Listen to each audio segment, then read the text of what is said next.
and I'm a professor at University of South Carolina School of Medicine in the Department of Pathology, Microbiology, and Immunology. Few days back, Dr. Rashmi Mishra, he contacted me regarding this upcoming meeting and asked me to present my work. And it has been a great conversation with her, and at every stage she was very helpful and very kind to accommodate uh, me. So today, talk the title of my talk is Resveratrol, its possible use in the treatment of autoimmune and inflammatory diseases. So, what is complementary and alternative medicine?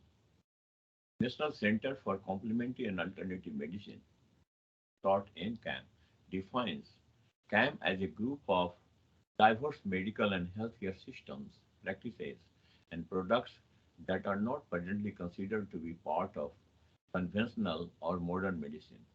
Conventional or modern medicine is medicine practiced by holders of medical doctor or DO doctor of osteopathy degrees and by their allied health professionals such as physical therapists, psychologists, and registered nurses.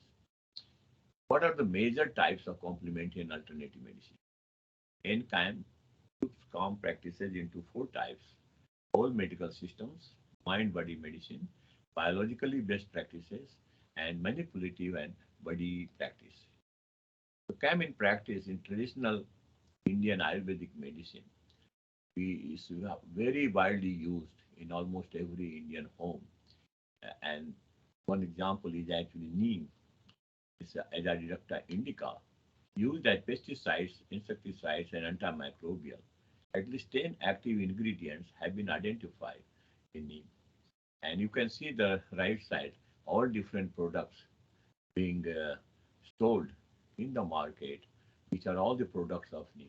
When I use toothpaste, which is called neem toothpaste, which is actually very helpful in cleaning and keeping my, mouth clean. The another plant which is very widely used in India is tulsi. They call it a holy plant.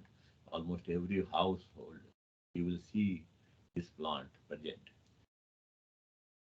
Used for its anti-cancer, antioxidant properties. Eu- Eugenol, luteolin, and epigenin are active ingredients. And I have collaborated one of the project at University of Pennsylvania on the use of epigenin as an anti-inflammatory molecules. And we have published papers in two, three different journals. And if you look the right side again, there is a tulsi used widely as a green tea, tulsi tummy, and panch tulsi, and so many products are available in the market.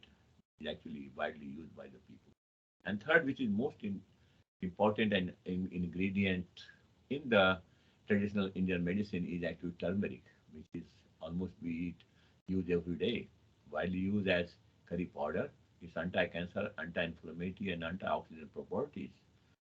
Curcumin is active ingredient, and again, I have just shown you the right side, all different how people use curcumin. Even today in America, in almost all the big stores, you can see turmeric powder in a different forms, in liquid form, in powder forms being sold as immune enhancing product, and people are buying and using it. The last, but not the least, is the most popular, which is 1,000-year old traditional, practices in India. Is called yoga, and we have seen that it's very widely. Similarly, in China, which is also a very traditional society, and they have been using traditional Chinese medicines for centuries. One is called acupuncture, corrects imbalances in the flow of Kai energy. Similarly, indigoids, used to treat cancer and chronic diseases. Indirubin is active ingredients. In our group, we also work on indoles, which is actually a part of indigoids. It is present in the cauliflower, cabbage, and all the cruciferous plants, which is very hard. Again, we have observed is highly anti-inflammatory.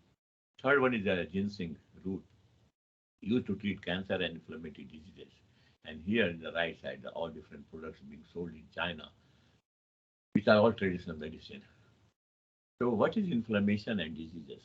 How inflammation, or you can say how inflammation and causes diseases, or what is the relationship between inflation and chronic disease? If you see the left side, several years back, Times had a title on this cover page, "The Secret Killer."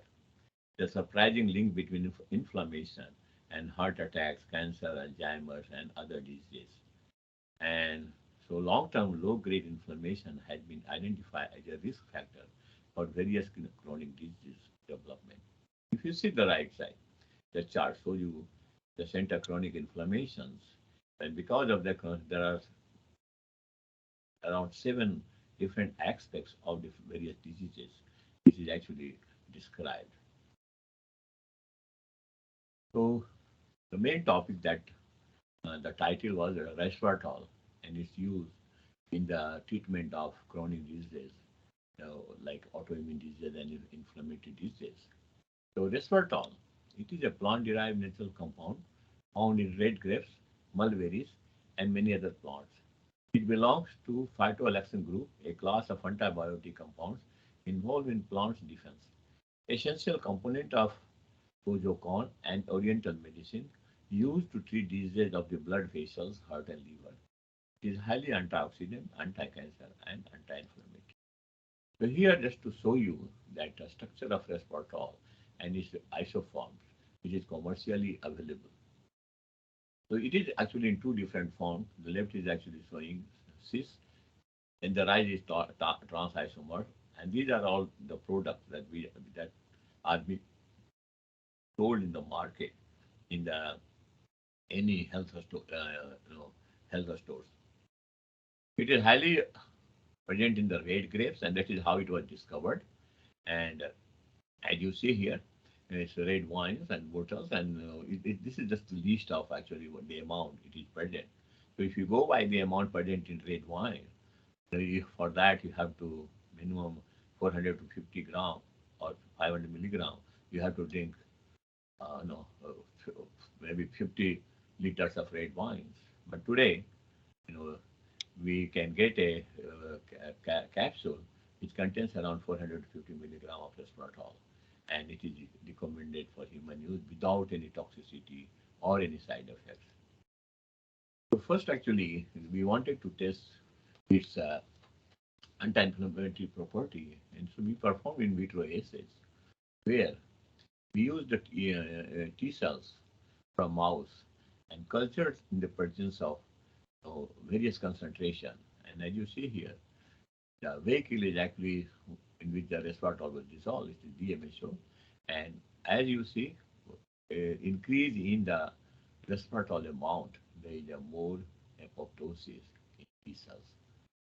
And this is about 12 hours, and the next one is actually showing you 24 hours. And you see there is almost 96% apoptosis in T cells. That means resveratrol is causing death to the T cells, and especially in activated T cells, more compared to the vehicles.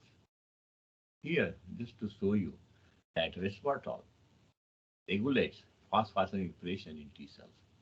And as you can see here, the vehicle has almost no, and all these actual different amounts of resveratrol. It has increased the expression of the phosphorylation. This is actually your only activated, which has more phosphorylation. Similarly, FAS also, in the presence of corn, T cells express more FAS when they are treated with resveratrol. And this is 18S is just a control. Demonstrating that resveratrol participates in the regulation of FAS and phosphorylation, and as we know that FAS and phosphorylation are involved in apoptotic mechanism leading to the killing of the cells. Here, just to show you that when we use phosphorylation monoclonal antibody, it blocked resveratrol-induced apoptosis in T cells. And you see here different doses of resveratrol, but and in the presence of phosphorylation antibody, you see that it has been significantly reduced, demonstrating that phosphorylation is actively involved in the apoptotic mechanism. This is actually to show you why, Western blot, that the presence of different caspases. Look here, caspase 8, caspase 3, caspase 9, and all they are upregulated, especially the active form, in the presence of a different doses of resveratrol. C-flip is also has not much effect. PARP also, you see there is a much actually upregulation, demonstrating that all these caspases that play a role in the phosphorylation mediated apoptosis are actually participating, are being regulated by resveratrol, leading to the apoptotic mechanism and killing the. Here, just to show you that mitochondria, which has also been shown that is involved in the apoptotic mechanisms. So here we have looked at stained the cells having all the mitochondria. So if the mitochondria is intact, you can see here in vehicle, this is a more stained with DIOC6. There is no uh, pores in the membrane of mitochondria. But as mitochondria is being damaged, you see that more, uh, less actually mitochondria membrane is stained, and there is actually leak here, demonstrating that mitochondria perhaps also involved, other than phosphorus-mediated apoptosis, in resveratrol-induced apoptosis. And this is actually to show you the cytochrome C. So normally in a mitochondria-mediated apoptosis, cytochrome C is actually released from mitochondria that comes in the cytosol and regulates caspase 9 and leading to apoptosis. So now actually when we observed in the beginning that all these mechanisms, through resveratrol, can resveratrol be used to treat autoimmune and inflammatory diseases? To answer this question, we decided to test the efficacy of resveratrol against multiple sclerosis and autoimmune disease and colitis and inflammatory disease. MS is a chronic autoimmune disease, whereas colitis and inflammatory disease that affect patients health seriously, leading to death. The first, experimental allergic encephalomyelitis, or in short EAE, which is actually the model for multiple sclerosis in a mouse.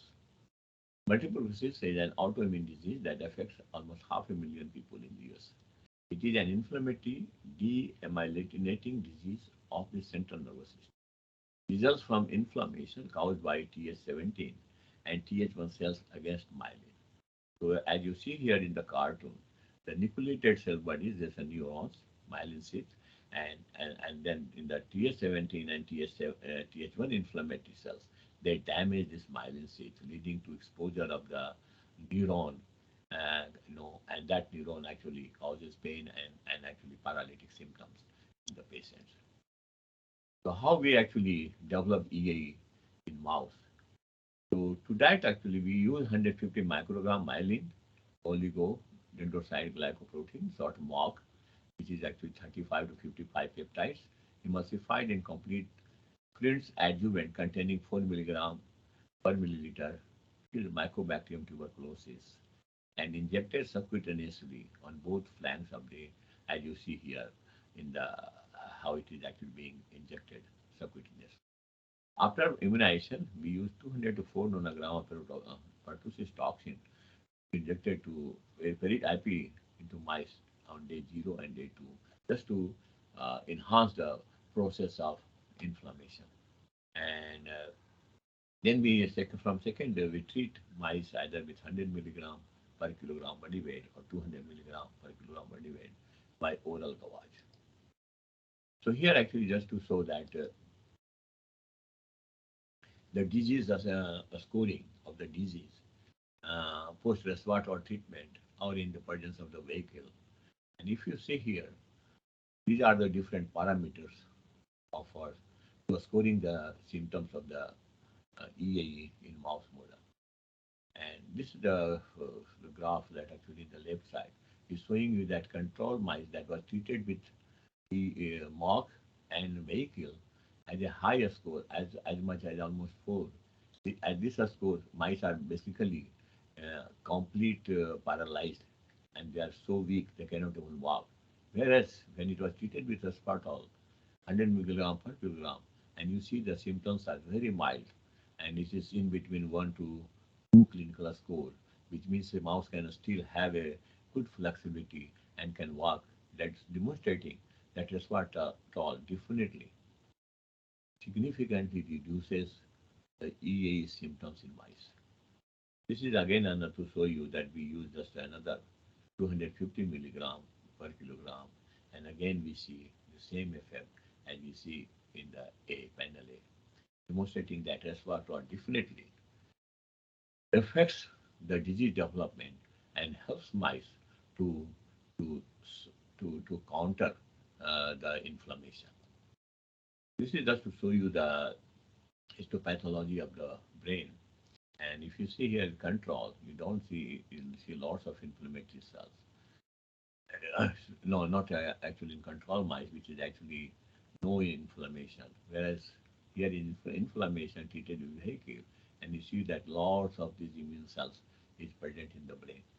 When we treated with resveratrol, you see that inflammatory cells number has been very minimal, demonstrating that all these immune cells migrating to the brain either have been killed out of the brain or it has stopped the migration. Most probably those immune cells have been killed and we are not able to migrate to the brain to damage the myelin sheath.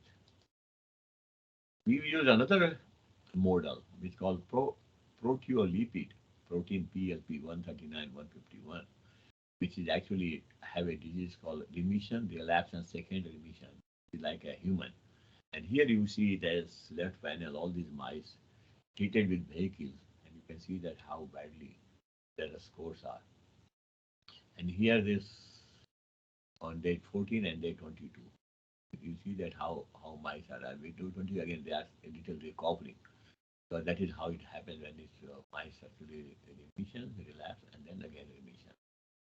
If you treat with resveratrol, you see here on day 14, they are actually by day 22 they have almost fully recovered. Here is 200 milligram, day 14, low, very low symptoms, and here almost no symptoms. Then 100 milligram, day 8 and 14, you see again the mice are actually having the disease, but not as bad as you see here in the day vehicle and the week top, demonstrating that resveratrol rescues the mice from the EA development. And this is the graph just to showing you that yes, there is significant decrease when we use resveratrol 200 or resveratrol 100. And when we treat resveratrol from day 1 or we treat resveratrol from day 8, and definitely the impact is there and blocking the development of the mice. This is again to show you reduces IL-17 in mice with EA, and actually you see here control mice, it's almost very low IL-17 in the sera. Whereas if you have EA in vehicle, you see that very high amount, significantly high. But mice treated with resveratrol 100 or 250, there is a very IL-17 sera of the mice, demonstrating that there is a less number of TS17 cells in the mice, and that's where they are not producing IL-17. It is actually being circulated in the demonstrating again that resveratrol significantly reduces IL-17 in mice. This is to show you that resveratrol promotes differential generation of Tregs and TH17 cells in mice. Tregs, all you know that it is an immunosuppressive cells.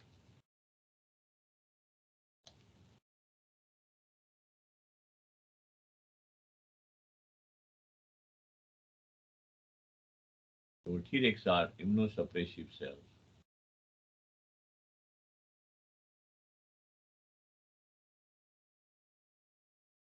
Tregs are immunosuppressive cells, and TS17 inflammatory cells. If you look at the left panel, vehicle has very low number of Tregs, whereas resveratrol treated mice has almost 20, significantly increased.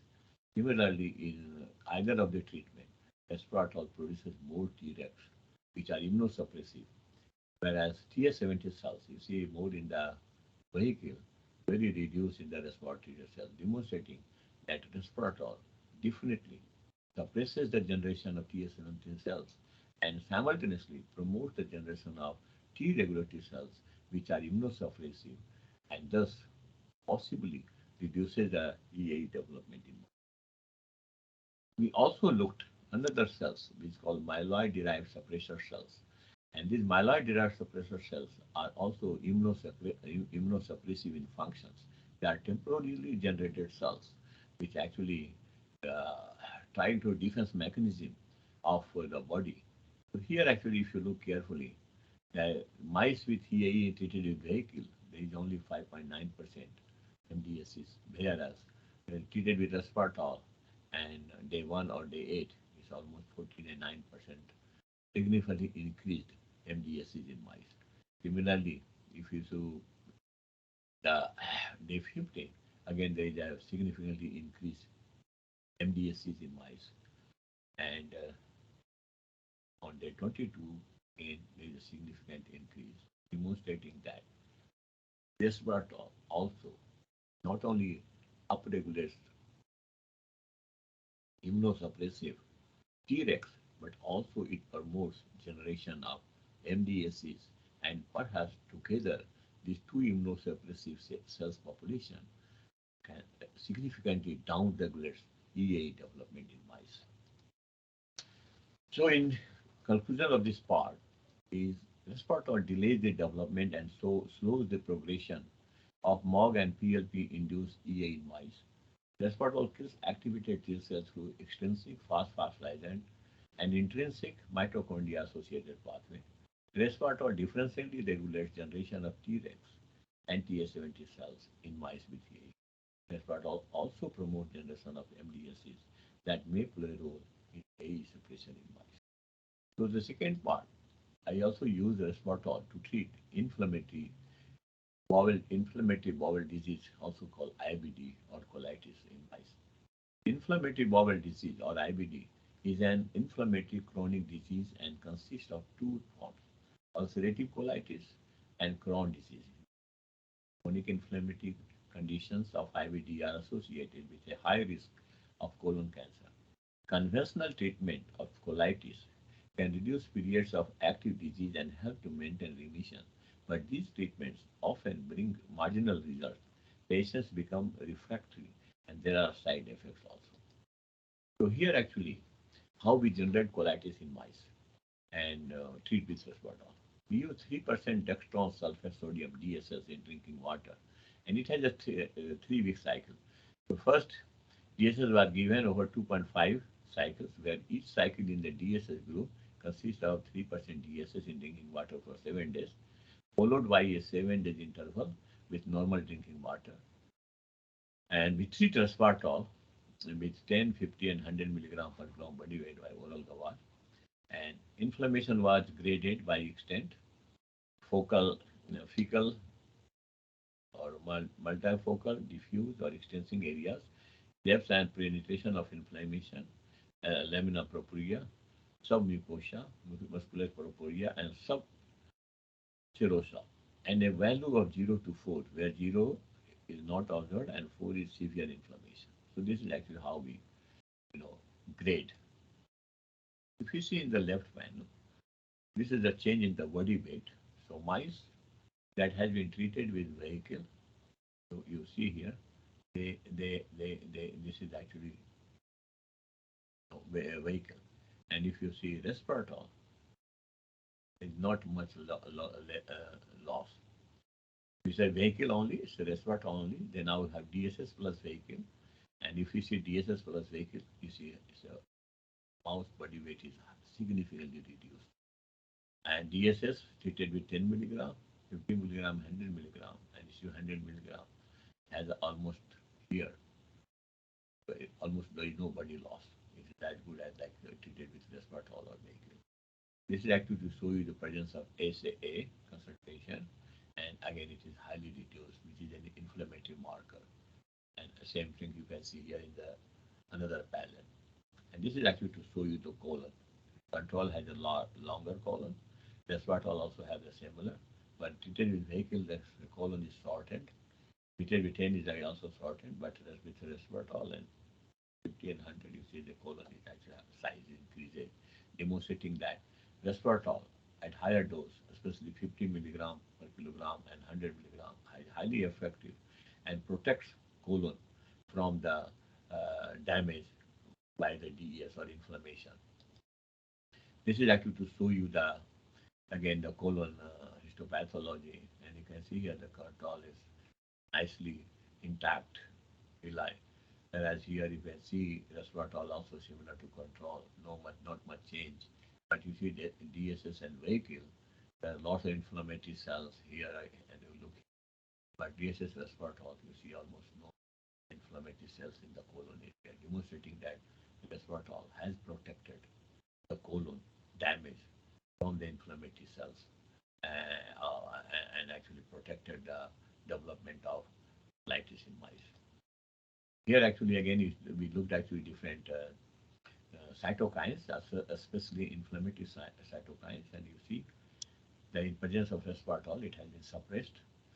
And you see IL-6 similarly, IL-1 beta, TN alpha, and IFN gamma, all these inflammatory cytokines have been reduced in the presence of compared to vehicle-treated mice, demonstrating that resveratrol effectively suppressed inflammatory cytokines vis-a-vis generation of inflammatory cells, Th1 and Th17.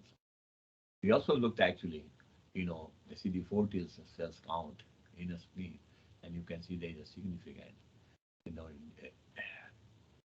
decrease of actually enough alpha in the actually spleen, and lamina propria similarly a significant decrease in the presence of resveratrol, demonstrating that resveratrol very effectively contributed in the suppression of the inflammation, uh, leading to suppression of the colitis development in mice. To conclude this part, resveratrol suppresses symptoms of colitis in mice. Resveratrol suppresses inflammatory cytokines in the spleen, lamina propria, and mesenteric lymph mice with colitis. Resveratrol suppresses serum amyloid A, that's called ACE, which is a marker for inflammation in mice with colitis. And thus, resveratrol can be used as a CAM molecule to treat MS and colitis. That's the actually bottom line. And this is actually the two pictures that I'm showing that our work has been highlighted by European Journal of Immunology, which was topic was resveratrol, and it was our work was actually highlighted in their title. And similarly, another work from our lab was highlighted in Journal of Biological Chemistry, which actually was based on the other plant-derived compounds called cannabinoids. Last but not the least, I would like to acknowledge my collaborators, Dr. Mijin Karti, Dr. Prakash Nagarkati, who have been my mentors as well as my collaborators, and for last 20 years, Jai Singh, also my collaborator, and all graduate students, postdoctoral fellows, and lab technicians who are all present here. And this is me, all present here in this. This is Prakash, this is me, and all these students and postdocs are here in the photo. So I would like to stop here. Thank you. And since it is actually pre-recorded, I may not be able to answer your questions. Still, I would like to thank Dr. Rashmi Mishra for giving me an opportunity to present my work. Hope you enjoyed my talk. Thank you. Have a nice day.